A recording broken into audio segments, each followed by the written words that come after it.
Hi friends, welcome back. ఈరోజు తేదీ వచ్చేసి 35/2025. ఈరోజు మనం స్టాక్ మార్కెట్స్ అప్డేట్స్ గురించి తెలుసుకోబోతున్నాం. ముందుగా వచ్చేసి మనకి నిఫ్టీ కానీ సెన్సెక్స్ కానీ కన్సిక్యూటివ్గా మూడో రోజు మనకి నెగటివ్లో క్లోజ్ అయింది. అంటే బిలో 1% తగ్గడం జరిగింది.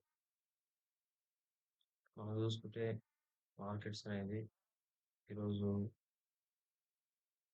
నిఫ్టీ 50 వచ్చేసి 24,000 వద్ద ట్రేడ్ అవుతుంది. అదేవిధంగా సెన్సెక్స్ వచ్చేసి 81,000 వద్ద ట్రేడ్ అవుతుంది. మొత్తానికి బిలో 1% వద్ద ఆ, ఆ,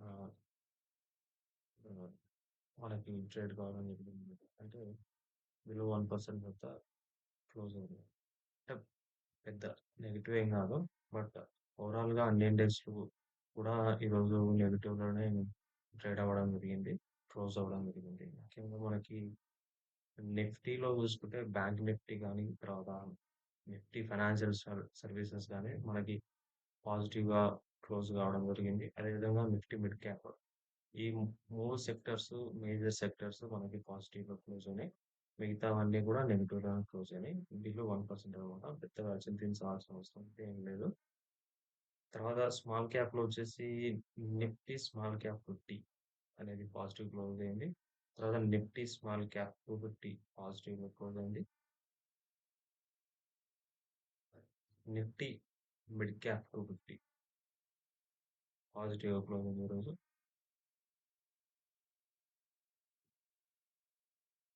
అదేవిధంగా సెక్టోరల్ ఇండిసెస్ దగ్గరకొస్తే మనకి except Nifty media, Nifty PSU banks అన్ని సెక్టర్‌లు అదేవిధంగా Nifty financial services except bank ఇవి కూడా పాజిటివ్‌లో క్లోజ్ అయినాయి. తర్వాత Nifty mid small financial services అది కూడా పాజిటివ్ క్లోజ్ కావడం జరిగింది.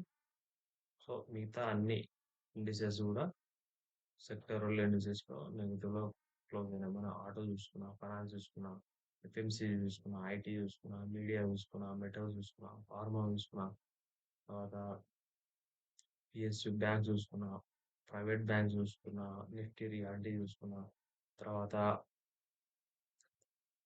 హెల్త్ కేర్ చూసుకున్నా, తర్వాత mid and small IT and telecom తీసుకున్న అన్నీ కూడా నెగెటివ్‌గా క్లోజ్ కావడం జరిగింది మార్కెట్స్. దీనికి పెద్దగా చింతించాల్సిన అవసరం అయితే లేదు. యాస్ ఆఫ్ నౌ బిలో 1% ఉన్నాయి అంతే చేంజెస్. ఇది నార్మలే. సో ఈ వీడియోని లాస్ట్ వరకు చూసినట్లయితే మీకు మన మార్కెట్‌లో ఏ విధంగా ఇన్వెస్ట్ చేయాలి? ఎటువంటి ప్రికాషన్స్ తీసుకోవాలి? అనే సూచనలు, సలహాలు ఇవ్వడం జరుగుతుంది. ఇందులో స్పెసిఫిక్‌గా ఎనీ స్టాక్ గాని, ఎనీ స్క్రిప్ గాని, ఎనీ ఇన్వెస్ట్‌మెంట్ అడ్వైస్ ఇవ్వడం అయితే జరగదు. జనరల్ పర్పస్‌లో చెప్పడం జరుగుతుంది. ఇది ఒక మనకి మీరేదైతే అడ్వైస్ తీసుకోవాలనుకుంటే, స్టార్ట్ చేయాలనుకుంటే మీ ఇన్వెస్ట్‌మెంట్ జర్నీని మీరు ఒక సెబీ సర్టిఫైడ్ ఫైనాన్షియల్ అడ్వైజర్ దగ్గర అడ్వైస్ తీసుకొని, మీరు మీ ఫైనాన్షియల్ జర్నీని స్టార్ట్ చేస్తే బాగుంటుంది. అది ఇప్పటి వరకైతే ఇచ్చే అడ్వైస్ అయితే. సో, ఈరోజు చూస్తే టాప్ వాల్యూమ్ ట్రేడర్స్ వచ్చేసి మనకి సుజలాన్ ఎనర్జీ చూసుకోవచ్చు. తర్వాత ఎంఎంటీసీ చూసుకోవచ్చు. ఎందుకంటే ఈ 2 కంపెనీలు వాళ్ళ యొక్క క్వార్టర్లీ రిజల్ట్స్ ఇవ్వడం జరిగింది. సో, అవి పాజిటివ్‌గా ఉన్నాయి. సో, అది మనకి ఎన్ఎస్ఈని గాని, బిఎస్ఈని గాని పాజిటివ్ మొమెంటంలో నడిపియడానికి ఉపయోగపడతాయన్నమాట. అదేవిధంగా ఈరోజు హై వాల్యూ స్టాక్స్ చూసుకుంటే బ్యాంక్ ఆఫ్ ఇండియా గాని, ఐఆర్‌బీ ఇన్ఫ్రా గాని, స్విగ్గీ గాని, ఆదిత్య బిర్లా రిటైల్ గాని, తర్వాత రైల్ వికాస్ నిగమ్ లిమిటెడ్ గాని, వెల్స్పన్ ఇండియా గాని, ఐసీఐసీఐ బ్యాంక్ గాని, ఆర్‌బీఎల్ బ్యాంక్ గాని, సేల్ గాని, లెమన్ ట్రీ హోటల్స్ గాని, ఎన్‌టీపీసీ, తర్వాత ఓఎన్జీసీ ఇలా చాలా వరకు స్టాక్స్ అనేవి పాజిటివ్‌లో అంటే హై వాల్యూలో ట్రేడ్ జరగడం జరిగిందనమాట. టాప్ గెయినర్స్ దగ్గరకొచ్చేసరికి టెక్నో ఎలక్ట్రిక్ అనేది 11% ఈరోజు చేంజ్ కావడం జరిగింది. అదొచ్చేసి మార్నింగ్ లాభపడ్డది ఈరోజు. అదేవిధంగా ఐఎఫ్‌సిఐ అనేది 9.8% లాభపడ్డది. టాటా ఇన్వెస్ట్‌మెంట్ కార్పొరేషన్ అనేది 3.2% లాభపడ్డది.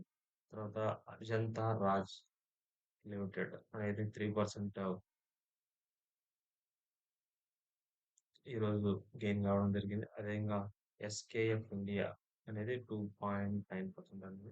లాభపడడం జరిగింది. అదేవిధంగా లూజర్ వస్తే మనం చూస్తే బజాజ్ ఆటో గాని, హిందాల్కో గాని, ఇన్ఫోసిస్ గాని, శ్రీరామ్ ఫైనాన్స్ గాని, టెక్ మహీంద్రా ఇవన్నీ మనకి లాస్‌లో ముగియడం జరిగింది. అదే విధంగా ఈరోజు ఇంపార్టెంట్ కార్పొరేట్ యాక్షన్స్ డిస్కస్ చేసుకున్నట్లయితే ఇన్ఫోసిస్ అనేది ఎక్స్ డివిడెండ్ టుడే అన్నమాట. With final dividend price of 22 per share అన్నమాట. ఈరోజు ఎక్స్ డివిడెండ్ మీ ఖాతాలో మీ డీమ్యాట్ ఖాతాలో ఈ రోజుకి ఇన్ఫోసిస్ షేర్స్ ఉన్నట్లయితే మీకు you are eligible for 22 rupees per share as a dividend. ఇది గుర్తుపెట్టుకోండి మేజర్ అప్డేట్. తర్వాత Ujaas energy executed a bonus issue for at the rate of 12:25 ratio అన్నమాట. అంటే మీ దగ్గర 25 షేర్స్ ఉంటే వాళ్ళు మీకు 17 షేర్స్ అనేది బోనస్‌గా ఇవ్వడం జరుగుతుంది. అదేవిధంగా ఇండియన్ హోటల్స్ కంపెనీ వాళ్ళొచ్చేసి డివిడెండ్ అనౌన్స్ చేశారు. అదొచ్చేసి 2.25 రూపీస్ పర్ షేర్ అనేది the ah, final dividend declare చేయడం జరిగిందనమాట. రికార్డ్ డేట్ వచ్చేసి జూన్ 20 జూన్ 30థ్, 2025. ఇండియన్ హోటల్స్ కంపెనీ యొక్క షేర్లు మీ దగ్గర జూన్ 30థ్ మీ డీమాట్ ఖాతాలో ఉన్నట్లయితే మీకు ప్రతి ఒక్క షేర్‌కి 2.25 రూపీస్ అనేది డివిడెండ్ ఇవ్వడం జరుగుతుంది.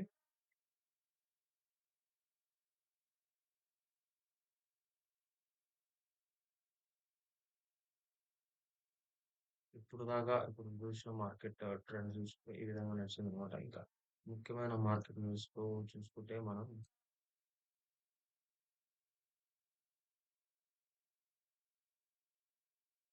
ఇప్కా లాబొరేటరీస్ అనే వాళ్ళు మనకి Q4 అనేది మంచి ఫలితాలు ఇవ్వడం జరిగింది. నెట్ ప్రాఫిట్ అనేది 13.8% అనేది పెరిగింది.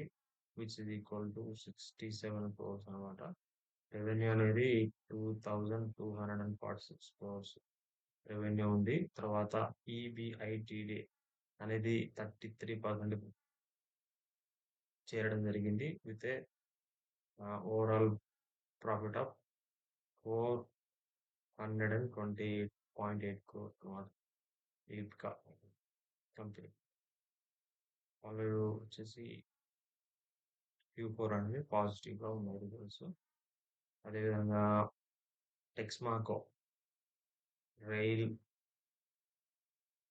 లిమిటెడ్ ఎంఏ వాళ్ళకొచ్చేసి ఒక మేజర్ ఆహ్, ఆర్డర్ అయితే రావడం జరిగింది ఇండియన్ రైల్వేస్ నుంచి. వాళ్ళొచ్చేసి 140 crores order from ministry of railways నుంచి ఒక ఆర్డర్ అయితే వాళ్ళకి రావడం జరిగింది.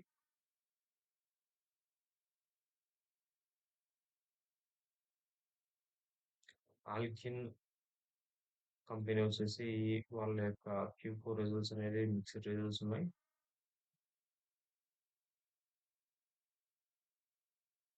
నెట్ ప్రాఫిట్ అనేది 322 క్రోర్స్‌గా ఇవ్వడం జరిగింది. అదేవిధంగా వాళ్ళు ఫైనల్ డివిడెండ్ వచ్చేసి డిక్లేర్ చేయడం జరిగింది. 8 రూపీస్‌గా డిక్లేర్ చేయడం జరిగింది. అదే అదేవిధంగా స్వాన్ ఎనర్జీ వాళ్ళు ఈరోజు మనకి Q4 రిజల్ట్స్ అనౌన్స్ చేసే పరిస్థితి ఉంది. ఈ రోజు గాని, రేపట్లో గాని మనం expected to hear the Q4 results announcement from Swan energy. తర్వాత విప్రో కంపెనీ అనేది మనకి global inno innovation network for co innovation launch చేశారన్నమాట. వాళ్ళు global innovation network to accelerate co innovation with clients focusing on AI module అన్నమాట. ఇది ఒక AI module which works on AI. దానికోసం వాళ్ళు 60,000 స్క్వేర్ ఫీట్ ఒక ఆఫీస్‌ని, ల్యాబ్‌ని వీళ్ళు బెంగుళూరులో వీళ్ళు కొత్తగా ఆఫీస్ అనేది ఓపెన్ చేయడం జరిగింది. న్యూ ఆఫీస్ స్పేస్ విప్రో వాళ్ళు. సో, ఇది ఒక మేజర్ అప్డేట్ అని చెప్పొచ్చు. ఎవ్రీవన్ ఈ రోజుల్లో అందరూ ఏఐ వాడుతున్నారు కదా! సో, విప్రో కంపెనీ కూడా ఏఐలోకి వాళ్ళ global innovation network for co-innovation అనే దాంట్లో చేయడం జరిగింది. Which is good sign for Wipro company. RBNL collaboration అనేది టెక్స్మాకో రైల్‌తో జరుగుతుంది. Which is supporting for railway infrastructure for upcoming railway project with Indian Railways అన్నమాట. సో, ఆర్‌బీఎన్ఎల్ అనేది టెక్స్మాకోతో మళ్ళీ కొలాబరేట్ అయింది to complete the Indian Railways. మనకి నైకా నుంచి అయితే ఈరోజు Q4 రిజల్ట్స్ అయితే అవైటెడ్ ఉన్నది. ఈరోజు గాని, రేపు గాని లేదంటే మండే గాని we can expect. So, energies India reports a strong Q4 earnings. వాళ్ళ నెట్ ప్రాఫిట్ వచ్చేసి 2025లో 280 క్రోర్స్ చేరింది. తర్వాత అమర్ రాజా బ్యాటరీస్ ఉన్నాయి గదా! అమర్ రాజా కంపెనీ వాళ్ళు Q4 పర్ఫార్మెన్స్ అనేది కొద్దిగా వీక్‌గా కనిపించింది. సో, దానివల్ల షేర్ ప్రైస్ అనేది డిక్లైన్ అయిందనమాట. ప్రాఫిట్ లాస్ట్ ఇయర్‌తో పోల్చుకుంటే 29% నెట్ ప్రాఫిట్ తగ్గింది. వచ్చేసి 162 క్రోర్స్ అనేది నెట్ ప్రాఫిట్‌గా ఇవ్వడం జరిగింది.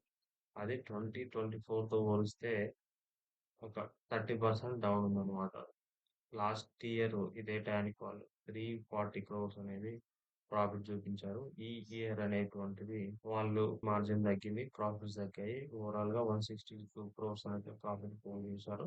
లాస్ట్ ఇయర్‌తో కంపేర్ చేస్తే అది 30% డౌన్. లెమన్ ట్రీ హోటల్స్ అనేది స్ట్రాంగ్‌గా Q4 రిజల్ట్స్ రావడం జరిగింది. ప్రాఫిట్ వచ్చేసి 84 క్రోర్స్ అనేది పెరిగింది. అపోలో హాస్పిటాలిటీ వాళ్ళనైతే ఈ రోజు గాని, రేపు కానీ లేదంటే మండే గాని మనకి Q4 రిజల్ట్స్ అనేది అనౌన్స్‌మెంట్ చేస్తున్నారనమాట. సో, ప్రెస్టీజ్ ఎస్టేట్ అనేది ఉన్నది గదా! ఆ కంపెనీ వచ్చేసి partners with Weyer group to develop 4,500 crores office complex in Mumbai. It is a good sign for Prestige company as well as Vairo group అన్నమాట. అదేవిధంగా విప్రో అయితే ఏఐలో ఇన్నోవేషన్‌లో అడుగుపెట్టింది కదా! అదేవిధంగా ఇన్ఫోసిస్ అనే వాళ్ళు గూడా ఏఐ ఇన్నోవేషన్ అండ్ లోకి అడుగుపెట్టింది. వాళ్ళొచ్చేసి 200 ఎంటర్‌ప్రైజ్ ఏఐ ఏజెంట్స్‌ని తీసుకొచ్చారు. Which is helpful for the as a Topaz AI platform in partnership with Google cloud. Google cloud వాళ్ళతో పార్ట్నర్‌షిప్ జేసి వాళ్ళు AI innovation agency 200 enterprise AI ఏజెంట్స్‌ని వాళ్ళు చేయడం జరిగిందనమాట. అదేవిధంగా ఓలా ఎలక్ట్రిక్ చూస్తే నెట్ లాసెస్ అనేవి ఎక్కువున్నాయి. వాళ్ళకి 870 క్రోర్ నెట్ లాసెస్ అనేది ఉంది. బజాజ్ ఆటో వాళ్ళొచ్చేసి డివిడెండ్ అనేది డిక్లేర్ చేయడం జరిగింది. 210 rupees per share for 2025 with a record date set for June 20th, 2025. మీ ఖాతాలో జూన్ 20కి బజాజ్ ఆటో షేర్స్ ఉన్నట్లయితే మీకు ఒక షేర్‌కి రూ. 210 అయితే రావడం జరుగుతుంది. సో, ఈ విధంగా చూసుకుంటే సుజలాన్ ఎనర్జీ వాళ్ళు గూడా 365 365% ఇంక్రీజ్ అయిందన్నమాట వాళ్ళ ప్రాఫిట్ ఇయర్ ఆన్ ఇయర్ చూసుకుంటే. నెట్ ప్రాఫిట్ వచ్చేసి Q4లో 1,181 క్రోర్స్ ఉందన్నమాట. So, it's a big update, big move for the Suzlon energy company. And ఇంకా మేజర్ న్యూస్‌కొస్తే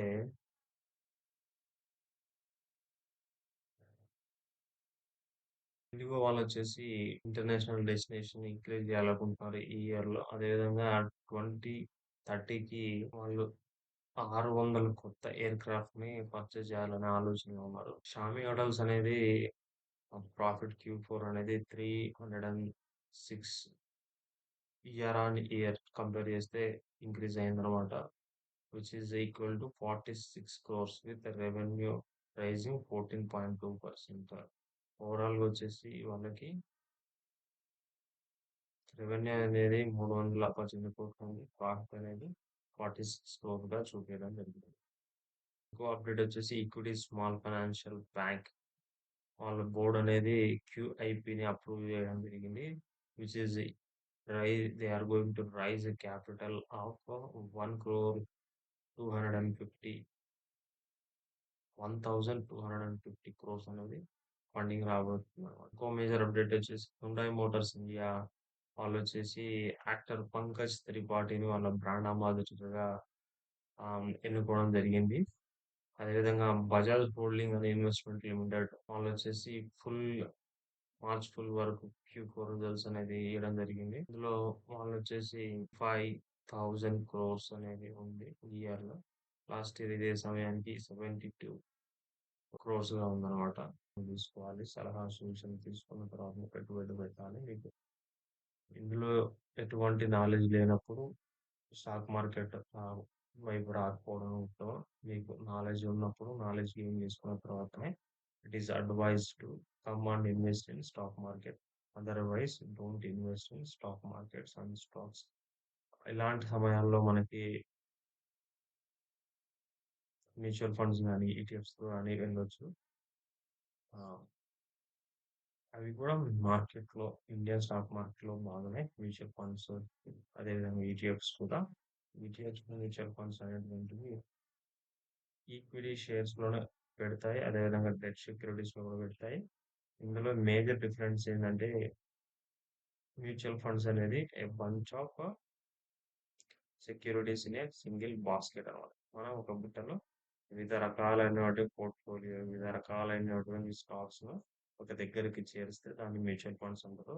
వాటిని ఫండ్ మేనేజర్స్ మేనేజ్ చేస్తారు. So, those are very helpful for long-term investments, long-term benefits. So it is advised to invest in mutual funds rather than in single stocks. మీకు stock market గురించి ఎటువంటి అవగాహన లేకపోతే better to advice start your investment journey with mutual funds and ETFs. So stay away, stay informed, make due diligence before investing in any security, in any market, in any asset, whether it's a equity market, debt market, whether it's a real estate investment, whether it's a offshore, onshore, whether it's a gold commodity, ఏదైనా కానీ మీ investment ఏదైనా కానీ మీ investment horizon చూసుకోవాలి. మీ financial planning బట్టి, మీ current financial స్టేటస్‌ని బట్టి మీ ఇన్వెస్ట్‌మెంట్‌ని ఎంచుకోవడం జరుగుతుంది. So, అలా ప్లాన్ చేసుకోండి. సో, ఈరోజు ఇచ్చేటువంటి సలహా సూచనలేంటంటే, మీ ఫైనాన్షియల్ ప్లానింగ్ చేసుకొని, మీకు ఇప్పుడున్న పరిస్థితి ఏంటి? మీకున్న ఆదాయ వనరులేంటివి? మీకున్న అప్పులేంటివి? ఫ్యూచర్‌లో మీకున్న ఎర్నింగ్స్ ఏంటివి? కరెంట్ ఎర్నింగ్స్ ఏంటివి? ఫ్యూచర్‌లో మీకొచ్చే వ్యయాలేమిటి? అన్నీ బేరీజు వేసుకున్న తర్వాతనే మీరు స్టాక్ మార్కెట్‌లో గాని, ఎక్కడైనా గాని మీ ఇన్వెస్ట్‌మెంట్స్‌ని స్టార్ట్ చేయాలి. ఫస్ట్ ఆఫ్ ఆల్ మీరు సేవ్ చేయాలి మనీని. తర్వాత ఇన్వెస్ట్‌మెంట్ స్టార్ట్ చేయాలి. What is the importance of making starting investment over saving? Savings అనేది మీ బ్యాంక్ ఖాతాలోనే ఉంటుంది. అదేవిధంగా ఇన్వెస్ట్‌మెంట్ అనేది సేవింగ్స్‌కి అంటే ఎక్కువ రిటర్న్ ఇస్తుంది. సేవింగ్స్‌లో ఉన్నప్పుడు మీ బ్యాంక్ అకౌంట్‌లో అమౌంట్ ఉన్నప్పుడు అది అలానే ఉండిపోతుంది. ఇన్వెస్ట్ చేసినప్పుడు మార్కెట్ రేట్‌తో పాటు అదేవిధంగా మీరు ఇన్వెస్ట్‌మెంట్ చేసిన అసెట్‌తో పాటు దాని యొక్క ఇంట్రెస్ట్ గాని, దాని యొక్క అప్రిషియేషన్ గాని జరిగి దాని నుంచి వచ్చే రిటర్న్స్ ఇన్‌ఫ్లేషన్ కంటే ఎక్కువుంటాయి కాబట్టి అప్పుడు ఆ మనీ గ్రో కావడం జరుగుతుంది. So, it is advised to give the money after saving to start the investment journey. So, ఇది ఫ్రెండ్స్. ఇలాంటి మరిన్ని ముఖ్యమైన స్టాక్ మార్కెట్ అప్డేట్స్ కావాలనుకుంటే మన ఛానల్‌ని ఫాలో అవ్వండి. సబ్స్క్రైబ్ చేయండి. లైక్ చేయండి. షేర్ చేయండి. ఇంకా ఎటువంటి ఇన్ఫర్మేషన్ డౌట్స్ ఉన్నా గాని మీరు కామెంట్ బాక్స్‌లో కామెంట్ చేయండి. నేను దానికి రిప్లై ఇవ్వడం జరుగుతుంది. అదేవిధంగా సంబంధించిన వీడియో ద్వారా మీకు నేను మీ సలహా మీ సందేహాలను నివృత్తి చేయడం జరుగుతుంది. సో